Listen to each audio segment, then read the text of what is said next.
But first tonight, the new clues that may break open one of South Australia's most enduring and unsolved mysteries. The case of the body on Somerton Beach has baffled generations of investigators with all kinds of theories, from espionage to contract killing. Now, a Queensland sleuth claims he's found microscopic evidence that could solve it. Here's Frank Bangallo.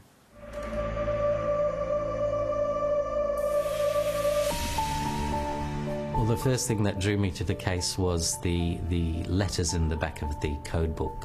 What did these letters mean? Could they give a clue to who he is or what he was doing at the time? It's one of South Australia's greatest unsolved mysteries, the body of a man found on Somerton Beach in 1948. One of the problems about the death is there wasn't a scratch on the body, and so they didn't know how he died in 1948. They had no idea. The only clues, some personal items in a battered suitcase, a piece of paper with the words "Tamam Shud" ripped from the back of a copy of the book The Rubaiyat of Omar Khayyam, along with scrawled letters thought to be some kind of secret code. Other than those things, it's very difficult to nail exactly who he is, but there are clues that could get us in the right direction. Professor Derek Abbott from Adelaide University is fascinated by the case and has spent years of meticulous research to get pieces of the puzzle to fit. It seems that a number of objects in his possession were American in origin, so I think he's possibly had some contact with America at some stage. He had very well-pronounced calf muscles that were high up the calf, which is suggestive of a professional dancer, like a ballet dancer.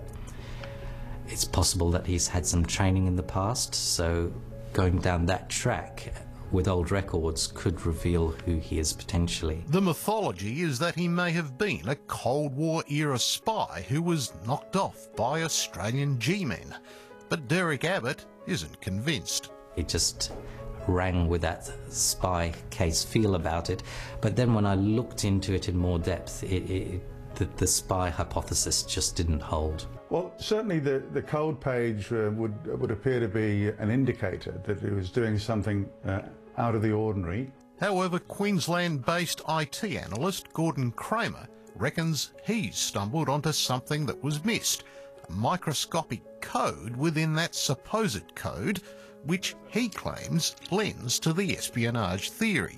We've got some larger letters, and within them I've been able to demonstrate there are smaller letters and numbers. They're micro letters, 0.5 millimetre in height.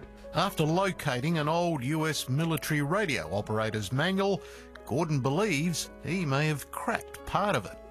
And they had a thing in there called prosigns, and prosigns are, if you like, shorthand, so that a radio operator using Morse could just put in 1 or 2 letters and create a whole sentence by default. And on that code page we have one very telling line, which is the last line, which shows the letter V to start, which means from in a prosign language, and then AR are the last 2 letters, which means this is my last message. You do not need, or you are not required to respond. As for those micro letters, it's anyone's guess, but Gordon has put it on the internet hoping for a breakthrough. This now says, hey, look, there's a whole new field that we can investigate here and a new way of looking at things. And someone might just say, do you know, I know someone who actually used to do that, and they used to know those people in Somerton. It doesn't seem to have a basis. Also, the small letters you're seeing are below the resolution limit of the photograph of the code we have. We don't actually have the real sheet of paper anymore. The police lost it. Derek Abbott now has a new, much simpler theory, that Somerton Man may have been involved in a love triangle, having a covert affair with a woman known as Jeston, who has been identified as Jo Thompson. He thinks the Tamam Shud note could be symbolic, coming from a book that sold well in the US on Valentine's Day. So it is a book of love poems to a lot of people. And indeed, Jo Thompson herself, when she was asked the question, did say that she considered it a book of love poetry. Thompson is now deceased. She was also a nurse who had a male child out of wedlock in 1947 and only lived a short walk from where Somerton Man was found. Could he have been the father? His name was Robin Thompson, and he was a professional ballet dancer, and apparently a very good one as well. And it seems that there are some physical characteristics that match up with the Somerton Man. Roma Egan was married to Robin Thompson. She and her daughter Rachel now want a definitive answer. They're backing calls by Professor Abbott to exhume the remains at West Terrace Cemetery for modern DNA testing. From that information, we'll be able to then put that DNA on a genealogical database and find the man's distant cousins and their descendants today, and we can then, from their family trees, trace them back to a common ancestor and find out who this guy actually was from his DNA, which is quite remarkable. However, Attorney General John Rao doesn't seem interested in helping solve this intriguing cold case. What about the potential descendants?